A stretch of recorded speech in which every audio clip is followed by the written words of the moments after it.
다시 함께 하나님의 이름을 높이며 예배 자리로 나가도록 하겠습니다. 우리 모일 때 주 성령 임하니 함께 찬양하겠습니다.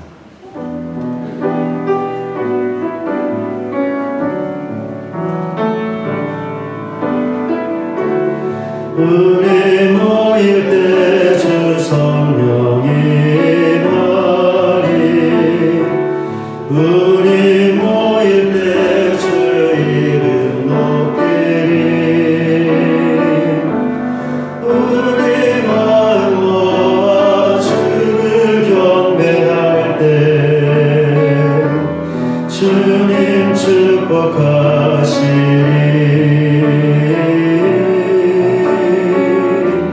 주님 축복하시리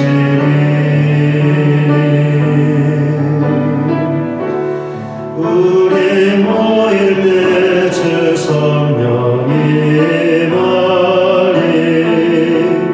우리 모일 때 주 이름 높이리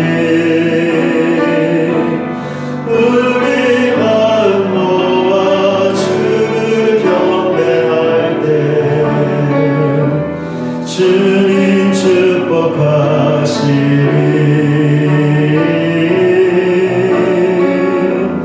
주님 축복하시리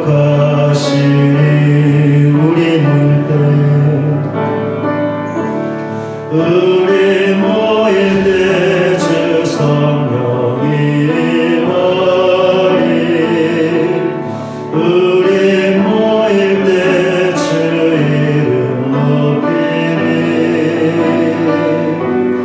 우리 마음 모아 주를 경배할 때 주님 축복하시리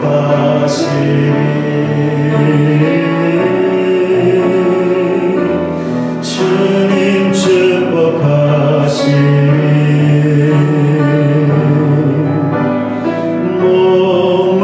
목마른 사슴 시내 물을 찾아 헤매이듯이 내 영혼을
이 시간 지난 한 주간 우리의 삶의 모습을 돌아보시면서 또 불순종한 죄악들 같이 함께 고백하길 원하고요.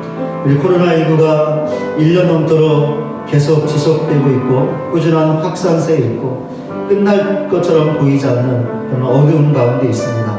하나님 크신 자비를 베풀어 주시고 긍휼을 베풀어 주셔서 이 어려움이 끝날 수 있도록 간절하게 기도하기를 소원합니다. 우리 인간들을 한 번만 생각하여 주셔서 이 어려움을 끝낼 수 있는 크신 긍휼을 베풀어 주시옵소서. 그래야 이 어려움 가운데서 모든 사람들을 구원하시고 건져 주시옵소서. 우리 하나님의 자비를 구하며 또 기도하며 하나님 앞으로 나가겠습니다. 기도하겠습니다. 하나님 아버지, 하나님의 은혜와 사랑을 감사합니다.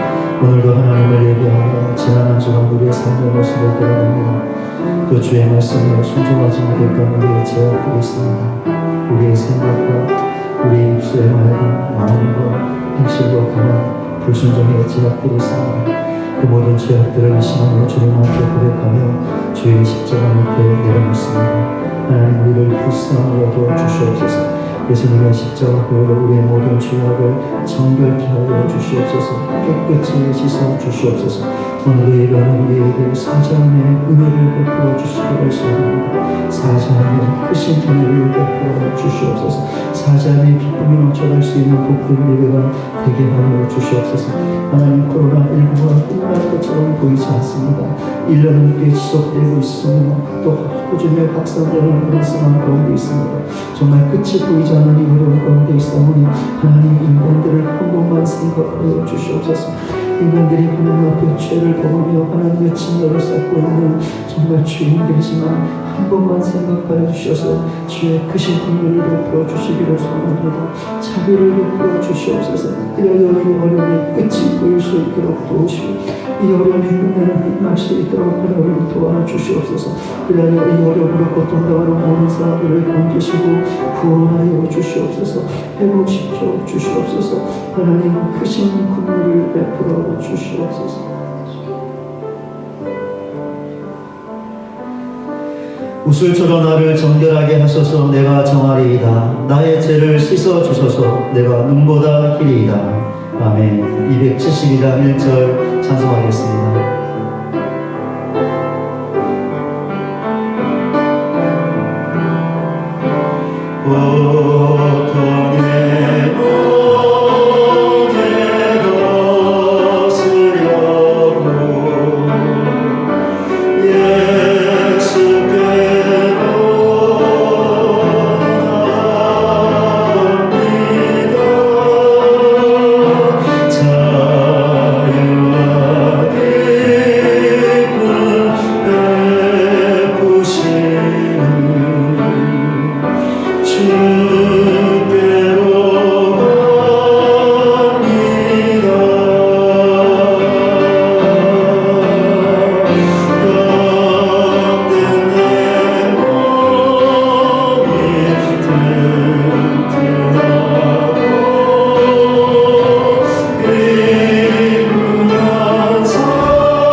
사도신경으로 신앙 고백하시겠습니다. 전능하사 천지를 만드신 하나님 아버지를 내가 믿사오며 그 이름을 우리 주 예수 그리스도를 믿사오니 이는 성령으로 잉태하사 동정녀에게 일어나시고 본디오 빌라도에게 고난을 받으사 십자가에 못 박혀 죽으시고 장사한 지 사흘 만에 죽은 자 가운데서 다시 살아나시며 하늘에 오르사 전능하신 하나님 우편에 앉아 계시다가 저희로서 산자와 죽은 자를 심판하러 오시리라. 성령을 믿사오며 거룩한 공의와 선교가 서로 교통하는 것과 죄를 사하여 주시는 것과 몸이 다시 사는 것과 영원히 사는 것을 믿사옵나이다. 아멘. 자리에 앉으셔서 교동문 9번 10편 15편 말씀을 함께 교독하겠습니다. 여호와여, 주의 장막에 머무를 자 누구 오며 정직하게 행하며 공의를 실천하며 그의 혀로 남을 허물하지 아니하고 그의 이웃에게 악을 행하지 아니하며 그의 눈은 망령된 자를 멸시하며 그의 마음에 선한 것은 해로울지라도 변하지 아니하며 뇌물을 받고 무지한 자를 해하지 아니하는 자이니 이런 일을 행하는 자는 영원히 흔들리지 아니하리이다. 아멘. 438장 찬송하겠습니다.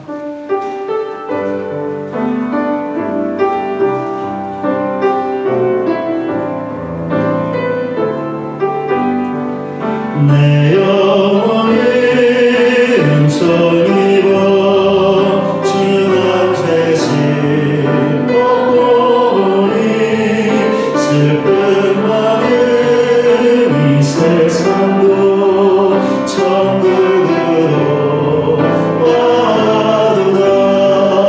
할렐루야 찬양하세. 내 모든 죄 사함받고 주 예수와 동행하니 그 어디나 하늘나라 주의 얼굴 뵙기 전에 멀리 내던 하늘나라 내 마음속에 이루어지니 날로 날로 가깝구나. 할렐루야 찬양하세. 내 모든 죄 사함받고 주 예수와 동행하니 그 어디나 하늘나라 높은 산이 거친 들이 조망이나 꿈거리나 내 주 예수 오신 곳이 그 어디나 하늘나라. 할렐루야 찬양하세. 내 모든 죄 사함받고 주 예수와 동행하니 그 어디나 하늘나라. 오늘 예배를 위해서 박준하 집사님께서 기도 인도해 주시겠습니다. 함께 기도하시겠습니다. 이에 그들의 마음을 열어 성경을 깨닫게 하시고 또 이르시되 이같이 그리스도가 고난을 받고 제3일에 죽은 자 가운데서 살아날 것과 또 그의 이름으로 죄사함을 받게 하는 회개가 예루살렘에서 시작하여 모든 족속에게 전파될 것이 기록되었으니 너희는 이 모든 일의 증인이다. 허물의 사함을 받고 자신의 죄가 가려진 자는 복이 있습니다. 여호와의 율법을 즐거워하여 그의 율법을 주야로 묵상하는 자는 복이 있습니다. 심령이 가난한 자는 복이 있습니다. 애통하는 자는 복이 있습니다. 온유한 자는 복이 있습니다. 의에 줄이고 목마른 자는 복이 있습니다. 공의를 여기는 자는 복이 있습니다. 마음이 청결한 자는 복이 있습니다. 화평케 하는 자는 복이 있습니다. 의를 위하여 박해를 받는 자는 복이 있습니다. 그러나 우리는 이런 복을 원하지 않습니다. 돈이 좀 많은 복을 원합니다. 힘이 좀 많은 복을 원합니다. 나를 좀 많이 알아주는 복을 원합니다. 이 세상이나 세상에 있는 것들을 사랑하지 말라. 누구든지 세상을 사랑하면 아버지의 사랑이 그 안에 있지 아니하니 이는 세상에 있는 모든 것이 육신의 정욕과 안목의 정욕과 이생의 자랑이니 다 아버지께로부터 온 것이 아니요 세상으로부터 온 것이라. 이 세상도 그 정욕도 지나가되 오직 하나님의 뜻을 행하는 자는 영원히 거하느니라. 주님, 오늘도 우리의 마음을 열어 성경을 깨닫게 해 주옵소서. 세상의 창조자여 구원자이신 하나님의 엄중한 말씀을 두렵고 떨림으로 받게 하여 주옵소서. 우리의 몸이 원한다고, 우리가 좋아한다고 해서 그것들이 우리를 구원해 주지 못함을 알게 하옵소서. 하나님께로부터 온 것들이 아닌 것은 금방 사라지는 허무한 것들임을 알게 하여 주옵소서. 마지막 날에 하나님의 무서운 공의 심판이 있음도 알게 하옵소서. 사탄은 예수님조차도 시험하였습니다. 오늘도 사탄은 쉴 수 없이 우리를 시험에 빠뜨리려 합니다.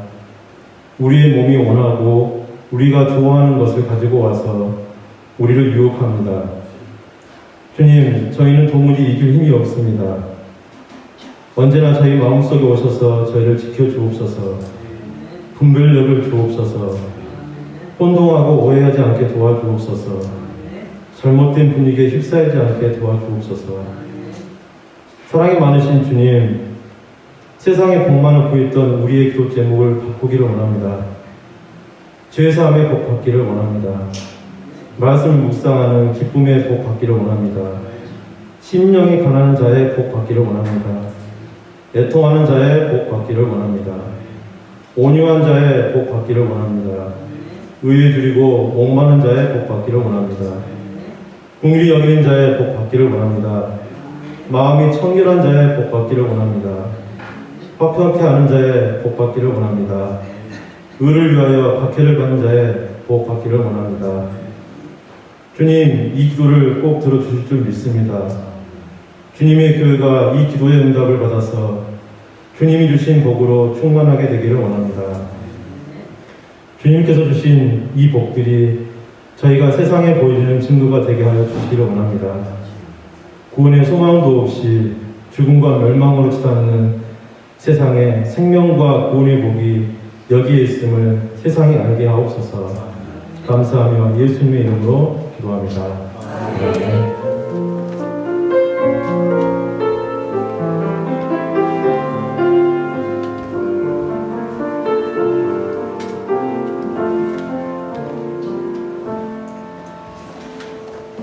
이 시간에 우리에게 주시는 하나님의 말씀은 신약성경 사도행전 2장 1절부터 13절까지입니다. 제가 말씀 공독하겠습니다. 오순절날에 이미 이름에 그들이 다 같이 한 곳에 모였더니 호련히 하늘로부터 급하고 강한 바람 같은 소리가 있어 그들이 앉은 온 집에 가득하며 마치 불의 혀처럼 갈라지는 것들이 그들에게 보여 각 사람에 하나씩 임하여 있더니 그들이 다 성령의 충만함을 받고 성령이 말하게 하심을 따라 다른 언어들로 말하기를 시작하니라.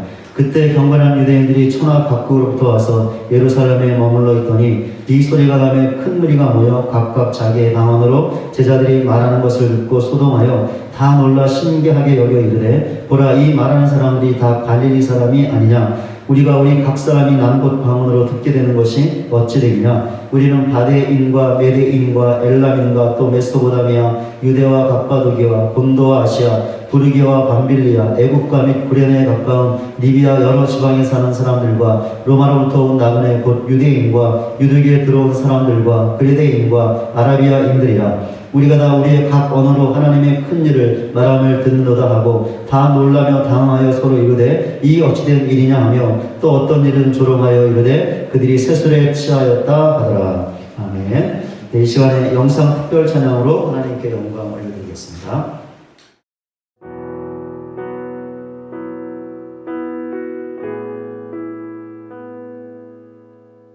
주님 앞에 간구했었던 한 가지 그것은 구하리니 내 일생 주전에 거하게 하소서.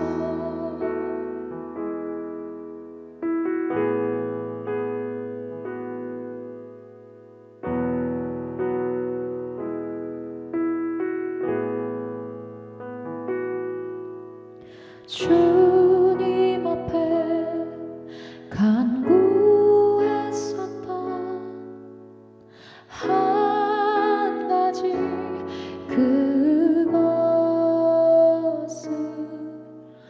구하리니 내 일생 주전에 거하게 하소서. 주의 아름다움을 바라보면서 내가 주님 전에서 주 찬양하리라. 주의 아름다움을 바라보면서 내가 주님 전에서 주 찬양하리라.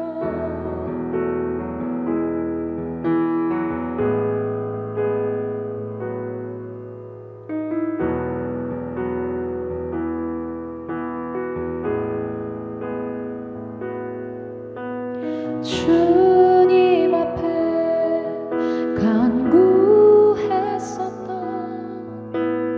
한 가지 그것을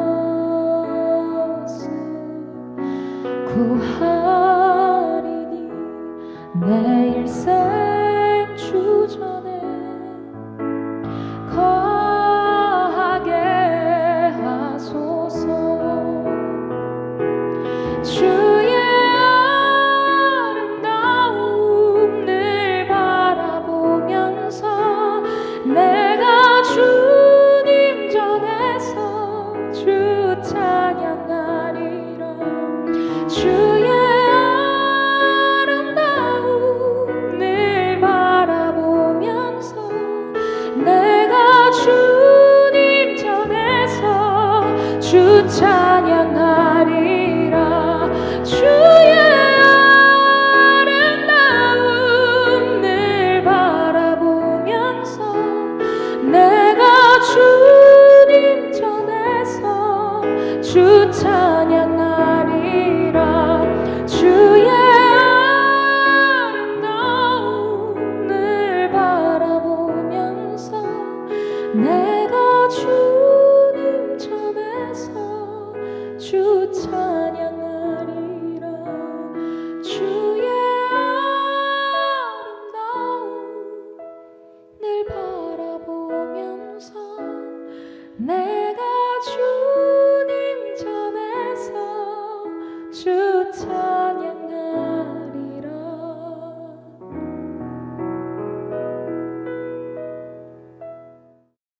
우리 여러분들하고요, 교회에서 하나님을 예배하는 것이 행복입니다. 같이 한번 고백하면서 사랑의 인사 나누겠습니다.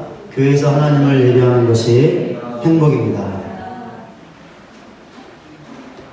네, 하나님의 성전에서 하나님을 예배하는 것을 행복으로 여기는, 정말 그렇게 여겼던 믿음의 사람이 있는데 대표적인 사람이 다윗이죠. 또 다윗은 성전에서 하나님을 예배하며 하나님의 아름다움을 보고 하나님의 임재를 경험하는 것을 너무나 사랑했던 사람이었는데요. 우리도 다윗처럼 이곳에 나와 하나님을 예배할 때 하나님의 아름다움을 보고 하나님의 임재를 경험해서 정말 예배가 행복한 그런 예배가 될 수 있기를, 그런 예배를 드릴 수 있는 우리 모두가 되었으면 좋겠습니다. 부활하신 예수님께서 승천하시기 전까지 40일 동안 제자들에게 나타나셨습니다. 그리고는 제자들에게 하나님 나라의 일을 가르치셨습니다. 그때 예수님께서 제자들에게 주셨던 한 가지 명령과 약속의 말씀이 있었습니다. 사도행전 1장 4절과 5절입니다. 사도와 함께 모이사 그들에게 분부하여 이르시되 예루살렘을 떠나지 말고 내게서 들은 바 아버지께서 약속하신 것을 기다리라. 요한은 물로 세례를 베풀었으나 너희는 몇 날이 못되어 성령으로 세례를 받으리라 하셨느니라. 예수님께서 제자들에게 하셨던 명령은 예루살렘을 떠나지 말고 기다리라는 것이었습니다. 무엇을 기다리라고 하셨죠? 하나님께서 제자들에게 약속하신 것, 즉 성령의 세례였습니다. 예수님께서 제자들에게 주셨던 약속은 기다리면 받게 된다는 것이었습니다. 무엇을 받을 것이라고 하셨죠? 하나님께서 약속하신 것, 즉 성령의 세례를 받을 것이라고 약속하셨습니다. 제자들에게 이 명령과 약속의 말씀을 주시고 나서 예수님께서는 그들이 보는 앞에서 하늘로 올라가셨습니다. 예수님의 승천 이후에 제자들이 어떻게 했을까요? 예수님의 말씀대로 행했습니다. 그리하여 예루살렘을 떠나지 않고 마가의 다락방에 모여 하나님께서 약속하신 성령의 세례를 기다리며 간절하게 기도했습니다. 그럼 예수님께서 하셨던 약속은 어떻게 되었을까요? 그대로 성취되었습니다. 성령의 세례를 기다리며 간절하게 기도하고 있던 모든 제자들에게 충만한 그리고 강력한 성령의 세례가 임했던 것입니다. 오늘 본문이 바로 이 사건에 관한 것인데 사람들은 이것을 오순절 성령 강림 사건이라고 부릅니다. 오순절 성령 강림을 통하여 우리가 얻을 수 있는 영적인 교훈이 있습니다. 두 가지인데요. 첫째, 오순절 성령 강림은 성령 안에서의 새로운 연합을 보여준다는 것입니다. 방금 앞에서 보았던 것처럼 제자들은 예수님의 명령대로 예루살렘을 떠나지 않고 함께 모여 한 마음으로 간절하게 성령의 세례를 위해 기도했습니다. 그런 그들에게 예수님께서 약속하신 대로 성령이 임했습니다. 본문 1절부터 4절까지 그 내용이 나와 있습니다. 사도행전의 저자인 누가는 성령이 제자들에게 임했던 현상을 세 가지로 묘사하고 있습니다. 첫째, 본문 2절에 나와 있는 것처럼 하늘로부터 강한 바람 같은 소리가 온 집에 가득했다고 했습니다. 둘째, 본문 3절에 나와 있는 것처럼 불의 혀처럼 갈라지는 것들이 제자들 각 사람 위에 임했다고 했습니다. 셋째, 본문 4절에 나와 있는 것처럼 다 성령의 충만을 받고 성령이 말하게 하심을 따라 다른 언어로 말하기 시작했다고 했습니다. 이 세 가지 현상들 중에서 누가가 제일 강조하는 것이 있습니다. 무엇이냐면 제자들이 성령의 충만을 받고 말했던 다른 언어, 즉 방언이었습니다. 그런데 제자들이 했던 방언은 신비로운 언어가 아니었죠. 그러니까 사람들이 알아들을 수 없는 언어가 아니었다는 것입니다. 그 반대였죠. 사람들이 알아들을 수 있는 언어였습니다. 본문 8절입니다. 우리가 우리 각 사람이 난 곳 방언으로 듣게 되는 것이 어찌 되느냐. 제자들이 성령의 충만을 받고 방언을 말했을 때는 오순절이었습니다. 오순절은 유대인들이 지켜야 하는 3대 절기 중에 하나였습니다. 그리고 유대인들은 3대 절기 때에는 예루살렘 성전에 와서 그 절기들을 지켜야 했습니다. 그렇게 본문에 나와 있는 오순절 날에 예루살렘에는 각지에서 몰려든 수많은 유대인들로 발 디딜 틈이 없었습니다. 특별히 유대가 아닌 다른 나라에 흩어져 살고 있던 디아스포라 유대인들도 예루살렘에 모여 있었습니다. 바로 이 사람들이 특별히 각 나라에 흩어져 살고 있던 유대인들이 제자들의 방언을 듣게 되었습니다.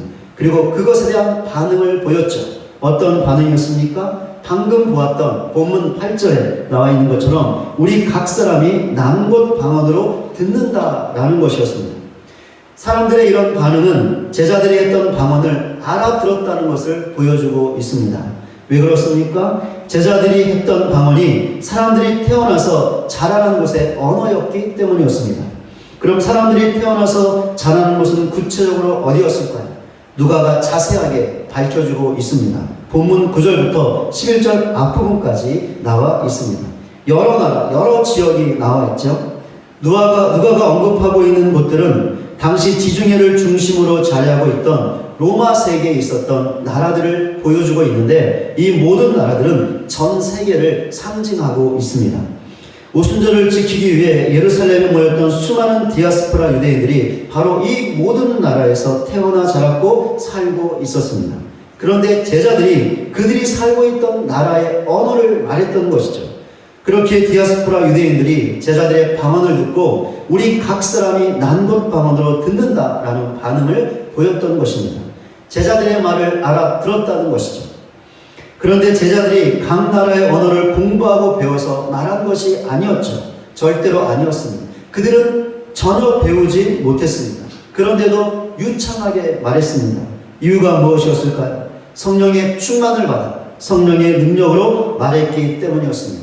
정말이지 성령의 역사가 아니면 일어날 수 없는 놀라운 일이 일어났던 것이죠. 그런데 누가가 이 사실을 강조하고 있지 않습니다. 그러니까 제자들이 전혀 배우지 않은 언어를 성령의 권능으로 말했던 것이 놀랍기는 한데 단순히 그 사실 자체만을 강조하고 있는 것이 아니라는 것이죠. 누가가 강조하는 것은 따로 있습니다. 무엇이냐면 오순절 성령 강림이 인종적, 국가적, 언어적 장벽을 초월하는 성령 안에서의 새로운 연합을 상징하고 있다는 것입니다. 제자들이 성령의 충만을 받고 사람들이 알아들을 수 있는 언어로 방언을 말했을 때 어느 특정한 나라의 언어만을 말하지 않았습니다. 당시 지중해에 있었던 전 세계를 상징하는 모든 나라의 언어를 말했습니다. 누가는 이 모든 나라를 본문 2절에 나와 있는 것처럼 천하각국이라는 말로 표현하고 있습니다. 그렇다면 제자들은 천하각국의 언어로 방언을 했던 것이죠. 그렇게 천하각국으로부터 와서 예루살렘에 머물렀던 유대인들이 제자들의 말을 들었고 더 나아가 무슨 말을 하는지도 알아들었습니다. 이런 사실을 통해서 누가가 오순절 성령 강림을 세계주의적인 특징을 지니는 것으로 묘사하고 있다는 것을 알 수 있습니다. 누가가 이렇게 하는 이유가 있는데요. 왜냐하면 오순절 성령 강림이 성령 안에서의 새로운 연합이라는 것을 강조하려고 했기 때문이었습니다. 새벽기도 시간에 사도행전을 살펴보고 있는데요. 누가가 말하고 있는 천하각국에 예수님이 증거되고 그 결과 예수 믿는 자들이 생겨나고 교회가 세워지는 것을 보았습니다. 그런데 이 모든 것이 성령의 역사였죠. 우선 제자들이 예수님을 증거했던 것이 성령의 역사였습니다. 또한 제자들이 증거하는 예수를 믿고 사람들이 구원받은 것도 성령의 역사였죠. 그리고 구원받은 사람들이 모여 교회를 이룬 것도 성령의 역사였습니다. 그런데 놀라운 사실이 하나 있는데 예수 믿어 구원받은 사람들과 교회가 다른 인종, 다른 언어, 다른 나라 사람들일지라도 그 모든 것들을 초월하여 하나로 연합되었다라는 것입니다. 어떻게 이런 일이 가능했던 것일까요? 누가가 이 물음에 대한 답을 주고 있는 것이죠.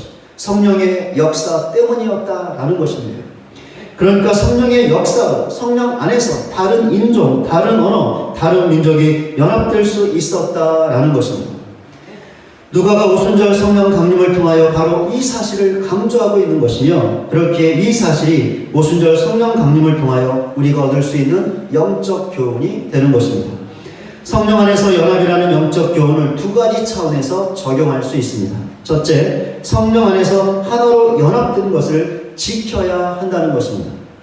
여기 있는 우리들은 모든 것이 다른 사람들이죠. 고향도 다르고 자라는 환경도 다르고 학력도 다릅니다. 외모도 다 다르죠. 성격도 다르고 하고 있는 일도 다르고 사회적인 지위도 다릅니다. 그런데 놀라운 사실이 있는데 우리가 하나로 연합되어 있다는 것이죠. 정말 놀라운 일이 아닐 수가 없습니다. 어떻게 보면 불가능한 일이 우리에게 일어나는 것이라고 할 수 있는데 어떻게 이런 일이 가능했던 것일까요? 왜냐하면 성령의 역사 때문이었습니다. 그러니까 우리가 성령의 역사로 예수 믿어 구원받았고 성령의 역사로 하나가 되었다라는 것이죠. 사도 바울은 이 하나됨을 매우 중요하게 여기고 너무 중요하게 말하고 있습니다. 그렇게 하나됨을 지키라고 권면하고 있습니다. 에베소서 4장 3절입니다. 평안에 매는 줄로 성령이 하나 되게 하신 것을 힘써 지키라. 우리는 누가가 강조하고 있는 것처럼 또한 사도 바울이 권면하고 있는 것처럼 성령 안에서 하나로 연합된 것을 소중하게 여기며 소중하게 지켜야 합니다. 너무나 귀한 것이기 때문에 우리가 정말 귀하게 여겨야 합니다. 이것을 위해 우리는 서로 험담하거나 시기하거나 미워해서는 안 됩니다. 이것들로 서로 상처를 주거나 심지어 영적으로 죽여서는 안 됩니다. 우리는 절대로 이렇게 해서는 안 되죠. 우리는 그 반대로 행해야 합니다. 서로 격려하고 축복하며 사랑하고 섬겨야 하는 것이죠. 우리는 절대로 이렇게 해야 합니다. 왜 그렇습니까? 그래야 성령의 능력으로 성령 안에서 하나로 연합된 것을 지켜나갈 수 있기 때문이죠. 그렇다면 우리 자신은 어떻게 하고 있습니까? 다른 사람에 대하여 험담하고 시기하고 미워하고 있습니까? 아니면 격려하고 축복하며 사랑하며 섬기고 있습니까? 과연 우리 자신의 모습은 어떻습니까? 이 시간에 잠시 내 자신의 모습을 돌아보시기 바랍니다. 우리는 성령의 능력으로 성령 안에서 하나로 연합되어 있습니다. 너무나 소중하고 너무나 귀한 것입니다. 그러니 서로 축복하고 격려하고 서로 사랑하고 섬김으로 하나됨을 소중하게 지켜나갈 수 있는 우리 모두가 되시기를 주님의 이름으로 간절히 소원합니다. 성령 안에서 연합이라는 영적 교훈을 적용할 수 있는 또 다른 차원입니다. 복음과 관련된 것인데요. 우리가 복음을 전할 때 사람을 가려서는 안 된다라는 것입니다. 여기 있는 우리들은 예수님의 증인들로서 예수님을 증거해야 합니다. 그런데 예수님을 증거할 때 사람을 구별하거나 차별해서는 안 됩니다. 무슨 말이냐면 어떤 특정한 이유나 선입견 때문에 어떤 사람에게는 예수님을 전하고 어떤 사람에게는 전하지 않는 태도를 가져서는 안 된다라는 것이죠. 왜 그렇습니까? 우리가 이렇게 한다면 성령 안에서 새로운 연합을 이루기 원하시는 하나님의 뜻을 거역하는 것이 되기 때문입니다. 성령님은 제자들로 하여금 전 세계를 상징하고 있던 지중해 연안에 있는 모든 나라의 말들을 하게 하셨습니다. 모든 나라, 모든 민족, 모든 인종에게 예수님이 전해져야 했기 때문이었죠. 그렇다면 우리도 모든 사람에게, 특별히 우리 마음에 들지 않는 사람일지라도, 전혀 예수님을 믿지 않을 것처럼 보이는 사람일지라도 예수님을 증거해야 합니다. 그렇다면 우리 자신의 모습은 어떻습니까? 내가 좋아하는 사람에게만, 내 마음에 드는 사람에게만, 예수님을 믿을 것처럼 보이는 사람에게만 예수님을 전하고, 내가 싫어하는 사람, 내 마음에 들지 않는 사람, 예수님을 믿을 것처럼 보이지 않는 사람에게는 예수님을 전하지 않고 있습니까? 과연 우리 자신의 모습은 어떻습니까? 내 자신의 모습을 잠시 돌아보시기를 바랍니다. 우리는 예수님을 전할 때 사람을 차별해서는 안 됩니다. 더욱이 그 사람의 구원 여부를 판단해서도 안 됩니다. 이것은 하나님께서 하시는 일이죠. 그러니 이런 사실을 알고 예수님의 증인으로서 모든 사람에게 사람을 구별하지 않고 예수님을 증거하는 우리 모두가 되시기를 바랍니다. 그리하여 성령 안에서 새로운 연합을 이루기 원하시는 하나님 뜻에 순종할 수 있는 저와 여러분 모두가 되시기를 주님의 이름으로 간절히 소원합니다. 오순절 성령 강림을 통해 얻을 수 있는 두 번째 영적인 교훈입니다. 영적 변화와 부흥은 성령의 충만에 달려 있다는 것입니다. 오순절날에 제자들에게 임했던 성령은 강력하게 임했습니다. 이런 사실은 성령이 제자들에게 임했던 모습을 누가가 묘사하고 있는 것을 통해 알 수 있습니다. 본문 1절부터 4절까지 나와 있죠. 우리가 앞에서 살펴보았습니다. 본문 1절부터 4절까지 나와 있는 것처럼 온 집안에 가득했던 강한 바람 같은 소리, 불의 혀처럼 갈라지는 것들, 성령의 충만을 받아 말했던 다른 언어들, 이런 묘사들을 통해서 어떤 느낌을 받으십니까? 제자들에게 임했던 성령이 빈약하게 느껴지시나요? 아니면 강력하게 느껴지시나요? 저는 아주 강력하게 느껴집니다. 아마 여러분들도 저와 같은 느낌을 가지실 것입니다. 그렇습니다. 제자들에게 임했던 성령은 빈약하게 부족하게 임했던 것이 절대로 아니었습니다. 충만하게 풍성하게 아주 강력하게 임했던 것입니다. 그런데 제자들에게 성령이 강력하게 임했던 것과 그 현상이 중요한 것이 아닙니다. 더 중요한 것은 제자들에게 성령이 강력하게 임했던 결과입니다. 결과가 중요한 것이죠. 그렇다면 결과가 무엇이었을까요? 제자들의 영적인 변화와 부흥이었습니다. 사도행전에 나오는 제자들과 복음서에 나오는 제자들을 보면 너무나 다른 것을 볼 수 있습니다. 어떤 때는 사도행전에 나오는 제자들이 복음서에 나오는 예수님의 제자들과 같은 사람들인가 라는 생각이 들 정도이죠. 이런 사실은 본문에서도 볼 수 있습니다. 무엇이냐면 제자들이 성령의 충만을 받고 성령의 말하게 하심을 따라 다른 언어로 말했던 것입니다. 이것을 방언이라고 말씀을 드렸죠. 이 방언은 앞에서 살펴봤던 것처럼 천하 각국의 언어였습니다. 그럼 제자들이 천하 각국의 언어로 했던 말이 무엇이었을까요? 본문 11절에 나와 있죠. 하나님의 큰 일이었습니다. 그럼 하나님의 큰 일은 무엇이었을까요? 본문 다음에 베드로의 오순절 설교가 나오는데 그 설교를 통해서 알 수 있습니다. 베드로가 했던 오순절 설교의 핵심 내용이 있었는데 예수님의 죽음과 부활이었고 또한 회개하고 예수 믿어 구원 받으라는 것이었습니다. 베드로의 이 설교를 참고해 보면 제자들이 말했던 하나님의 큰 일이 무엇이었는지 알 수 있는데요. 예수님의 죽음과 부활을 포함한 하나님의 구원 역사였습니다. 이것이 하나님의 큰 일이었죠. 한마디로 한다면 복음이었습니다. 여기서 놀라운 사실이 있습니다. 제자들이 배우지 않았던 천하 각국의 언어로 말을 했다는 것이죠. 그런데 이것보다 더 놀라운 사실이 있습니다. 제자들이 예수님을 거부하고 믿지 않던 유대인들에게 예수님을 증거했다는 것입니다. 바로 이런 제자들의 모습이 복음서에 나오는 제자들과는 너무나 다른 모습이라는 것입니다. 그럼 복음서에 나오는 제자들이 어떠했기에 사도행전의 제자들과는 너무나 달랐다고 말씀을 드리는 것일까요? 이 물음의 답은 예수께서 십자가에 달려 죽으실 때 제자들의 모습을 보면 확실하게 알 수 있습니다. 그럼 예수님께서 십자가에 달려 죽으실 때 제자들이 어떠했습니까? 예수님을 버리고 도망쳤죠. 특별히 베드로는 예수님을 저주까지 하면서 모른다고 부인했습니다. 그것도 3번씩이나 그렇게 했죠. 제자들이 왜 이렇게 했던 것일까요? 예수님을 따른 것 때문에 죽을 수 있었기 때문이었습니다. 복음서의 제자들은 예수님을 증거하는 것이 아니라 예수님 때문에 죽는 것이 두려워서 너무나 무서워서 예수님을 부인하고 도망치기에 급급했던 사람들이었습니다. 그런데 이런 제자들이 오늘 본문에서 어떤 모습으로 나오고 있죠? 수많은 사람들 앞에서, 그것도 여전히 예수님을 거부하고 예수님을 대적하고 있던 유대인들에게 두려워하지 않고 담대하게 예수님을 증거했던 것입니다. 이런 제자들의 모습은 사도행전에서 일관되게 나오고 있습니다. 베드로와 요한의 경우를 들어 말씀을 드리겠습니다. 베드로와 요한이 성전 미문에 앉아서 구걸하고 있던 안전뱅이를 고쳐주었습니다. 이 일로 인하여 베드로와 요한은 복음을 전하게 되었는데 그 결과 3,000명이나 되는 수많은 사람들이 회개하고 예수 믿어 구원받는 놀라운 역사가 일어나죠. 그런데 베드로와 요한이 이 일로 인하여 감옥에 갇히게 되었고 공회 앞에서 신문을 받게 되었습니다. 그러나 베드로와 요한이 안전뱅이를 고쳐준 것이 너무나 분명한 사실이었고 이 일이 예루살렘 안에 이미 널리 알려져 있었기 때문에 공회는 베드로와 요한을 풀어줄 수밖에 없었죠. 그때 공회가 베드로와 요한에게 더 이상 예수의 이름을 말하지도 말고 가르치지도 말라는 엄한 경고와 위협을 가했습니다.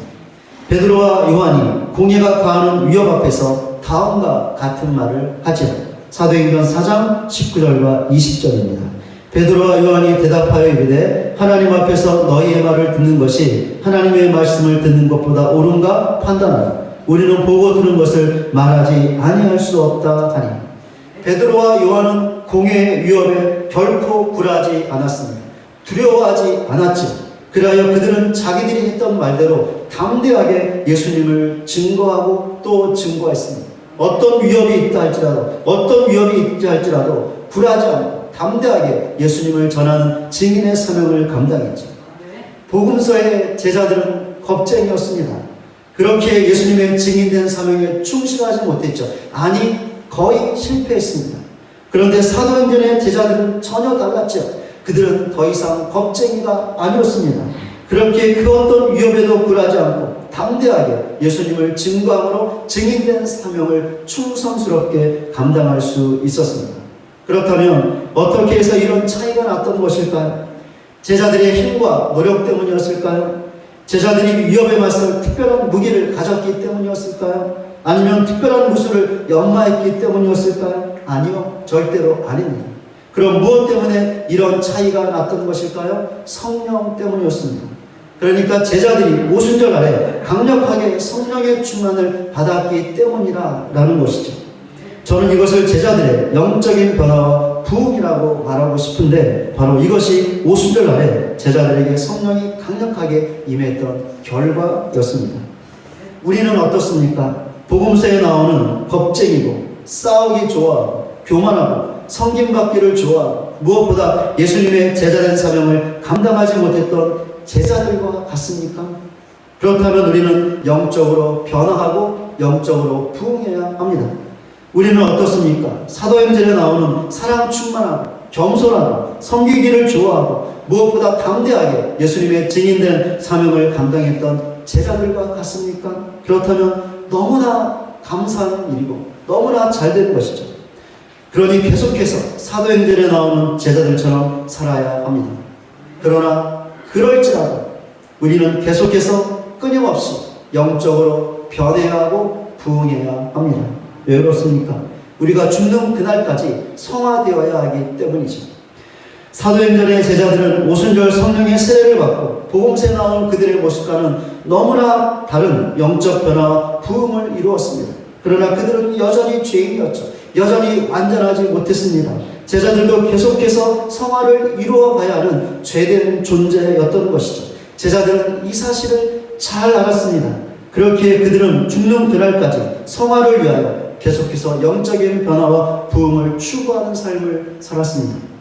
사도 바울을 예로 들어 말씀을 드리겠습니다. 사도 바울은 날마다 자신을 죽인다라는 고백을 했고 그 고백대로 살았습니다. 바울이 무엇을 죽인다고 했던 것일까요? 여전히 자신 안에 살아있는 옛사람의 죄된 본성과 욕망을 죽인다고 했습니다. 왜 바울이 이것들을 날마다 죽였던 것일까요? 좀 더 거룩해지기 위해서, 즉 성화를 이루는 삶을 살고자 했기 때문이었습니다. 우리가 복음서의 제자들과 같습니까? 그렇다면 우리는 영적으로 변해야 하고 부흥해야 합니다.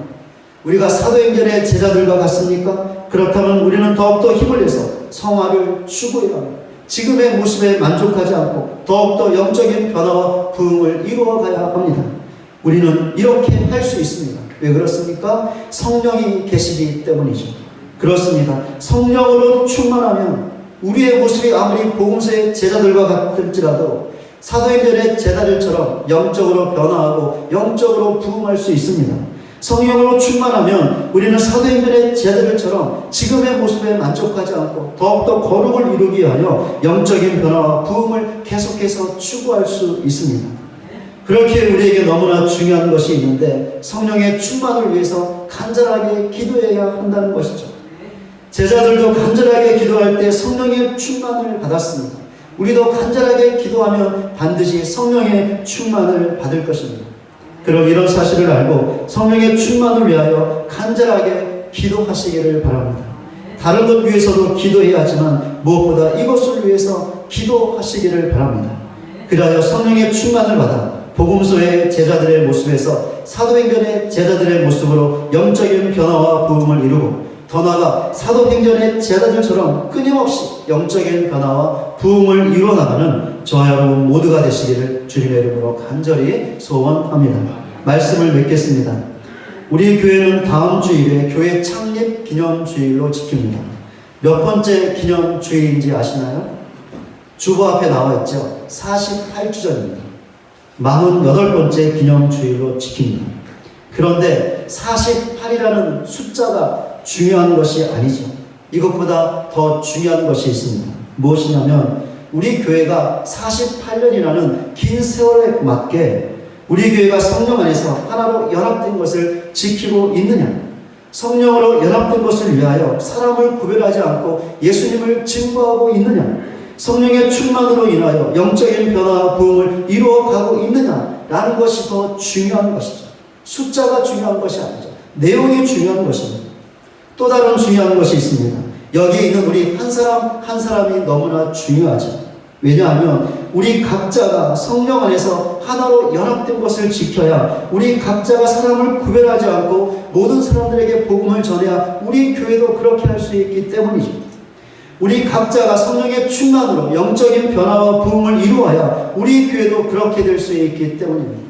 우리가 하지 않으면 우리 교회도 할 수 없는 거죠. 우리가 변하지 않으면 우리 교회도 변하지 않는 것입니다.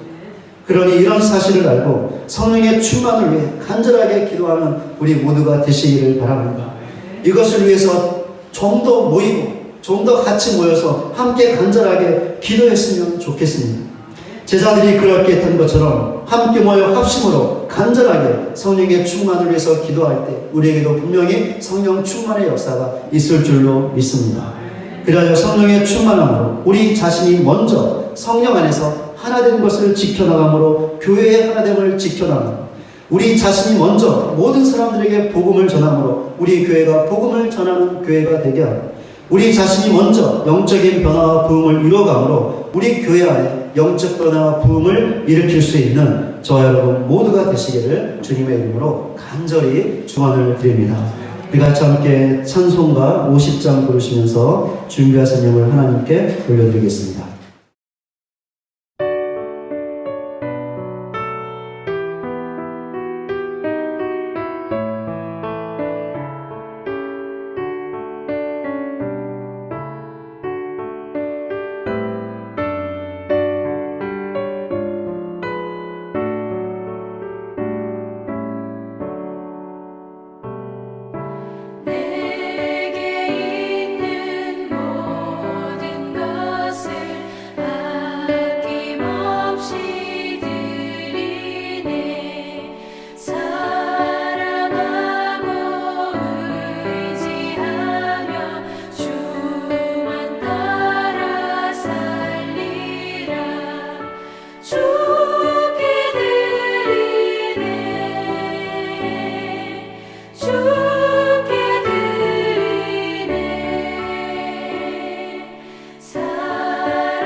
우리 드림님을 위해서 기도하겠습니다. 하나님 아버지, 오늘도 예배하며 귀한 예물 드리게 하시니 그 은혜와 사랑을 감사드립니다. 오늘도 11조를 비롯하여 각종 예물을 하나님께 드린 귀한 가정들과 지체들이 있습니다. 오늘 귀한 예물 드린 가정들과 지체들을 기억하사 세상의 물질 때문에 어려움 당하지 않을 수 있도록 하나님 크신 은혜로 함께하여 주시옵소서. 필요할 때마다, 있어야 될 때마다 하나님 채워주시기를 소원합니다. 공급하여 주시옵소서. 그리하여 아무런 염려 없이 주님의 교회를 사랑하며 더욱더 신실하게 섬겨나갈 수 있는 모든 가정들, 지체들 되게 하여 주시옵소서. 오늘도 여러 가지 감사의 내용과 또 기도의 제목으로 감사의 물드린 귀한 가정들이 있습니다. 하나님 일일이 읽진 않지만 하나님께서 그 모든 내용들을 다 아실 줄로 믿습니다. 감사의 고백을 받아 주시옵소서. 모든 기도의 제목에 응답하여 주시옵소서. 그리하여 더 풍성한 감사로 하나님께 나갈 수 있는 복된 가정들, 지체들 되게 하여 주시옵소서. 오늘도 귀한 영을 진 사랑하는 가정들과 지체들 위로하여 주사 하나님의 위로로 힘을 얻어 다시금 삶의 현장으로 돌아가 주어진 모든 삶들을 감당하며 승리하는 귀한 삶 살아갈 수 있는 모든 가정들, 지체들 되게 하여 주시옵소서.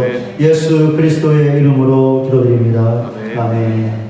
우리 이 시간에 마음이 상한 자를 이란 찬양 같이 하실 텐데요. 이 찬양 하실 때 정말 우리가 성령의 충만을 위해서 간절하게 합심으로 기도할 때 성령의 충만이 임할 수 있도록 우선 저에게 성령의 충만이 임하고 우리 교육자들 또 우리 장로님들, 안수집사님들, 권사님들, 우리 성도님들, 우리 교회 안에 성령의 충만함이 성령의 충만한 역사가 일어날 수 있기를 간절하게 기도하는 마음으로 찬양하기를 원하고요.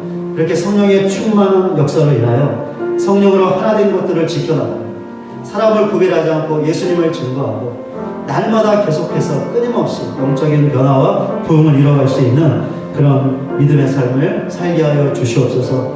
우리 지금 결단하는 마음으로 기도하는 마음으로 같이 함께 찬양하겠습니다.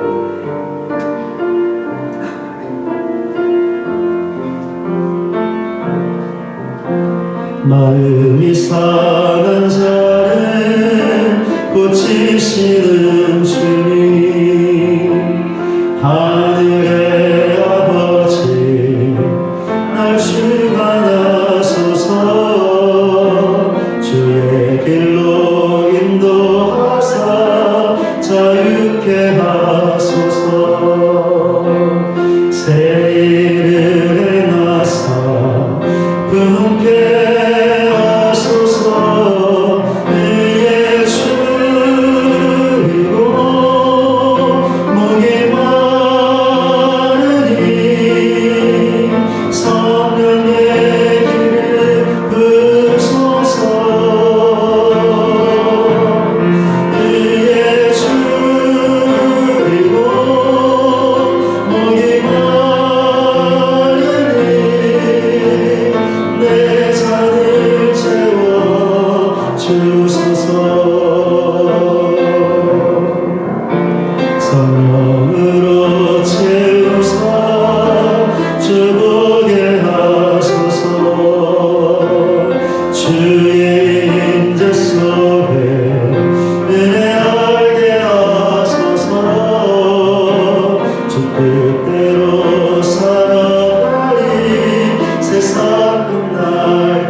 묵상하며 같이 함께 기도하겠습니다.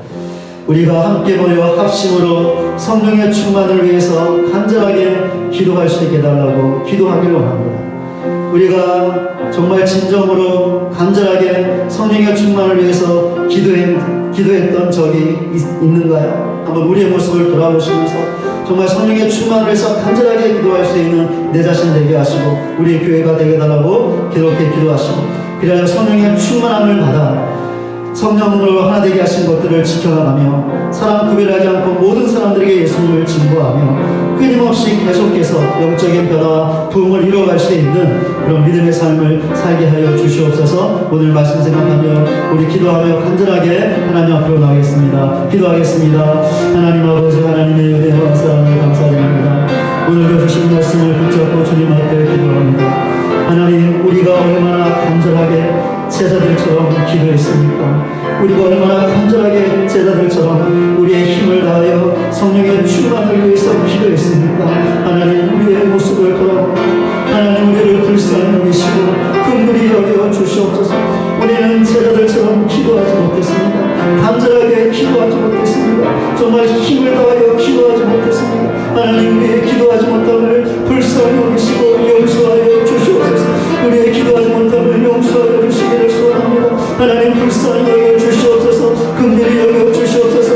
우리의 죄를 깨닫게 하시고 회개할 수 있도록 인도하사 우리가 간절하게 성령의 충만을 위해서 기도할 수 있는 우리 모두가 되게 하여 주시옵소서. 이것을 위하여 함께 모이게 하시고 모임으로 합심으로 간절하게 힘을 다하여 성령의 충만을 기도할 수 있는 우리 모두가 되게 하시고 우리 교회가 되게 하여 주시옵소서. 그렇게 기도할 때 성령의 충만한 은혜가 우리 교회 가운데 임할 줄 믿습니다. 성령의 뜨거운 역사가 일어날 줄 믿습니다. 성령의 부어질 줄 믿습니다. 아버지 하나님, 역사하여 주시옵소서. 그리하여 성령의 충만함으로 성령으로 하나 되게 하신 것을 소중하게 여기며 지켜나가게 하시고 모든 사람에게 예수님을 증거하게 하시고 날마다 계속해서 영적인 변화와 부흥으로 갈 수 있는, 그리하여 날마다 거룩한 삶을 살아갈 수 있는 우리 교회가 되어줄 수 있도록 우리 모두가 되어줄 수 있도록 하나님 그 신의 능력으로 함께하여 주시옵소서. 하나님, 역사하여 주시옵소서. 성령 하나님, 역사하여 주시옵소서. 우리 교회가 48년이나 되었습니다. 48년이나 우리 연수했던 우리 교회가 지금까지 왔습니다. 하나님, 그 연수에 맞게 우리 교회가 영적으로 성장이 있습니까? 그 48년이라는 세월에 맞게 하나님께 드릴 열매가 있습니까? 우리 교회 안에 그 열매가 있습니까? 내 안에 그 열매가 있습니까? 하나님, 불쌍히 여겨 주시옵소서. 하나님, 긍휼히 여겨 주시옵소서. 성령님 충만히 임재하여 주시기를 소원합니다. 성령님 역사하여 주시옵소서. 성령님 역사하여 주시옵소서. 성령의 뜨거운 불로 역사하여 주시옵소서. 사람의 힘으로 되어지지 않으며 사람의 강요로 되어지지 않으며 오직 성령의 충만함과 성령의 능력으로 이 모든 일이 이루어질 줄 믿사오니 성령 하나님 임재하여 주시옵소서. 성령 하나님 충만히 임재하사 놀라운 역사로 함께하여 주시옵소서. 하나님, 역사하여 주시옵소서. 하나님, 역사하여 주시옵소서. 성령님, 역사하여 주시옵소서. 지금은 우리 구주 예수 그리스도의 은혜와 하나님 아버지의 다함이 없는 사랑과 성령님의 감화감도 변화시키시는 능력이 간절하게 기도하여 성령의 충만을 받아 성령으로 연합된 것을 지켜나가고 차별하지 않고 모든 사람에게 예수님을 증거하고 계속적인 영적인 변화와 부흥을 이루어갈 것을 결단하고 예배의 자리를 떠나는 우리 모두 위에 이제로부터 영원토록 함께 계실지어다. 아멘.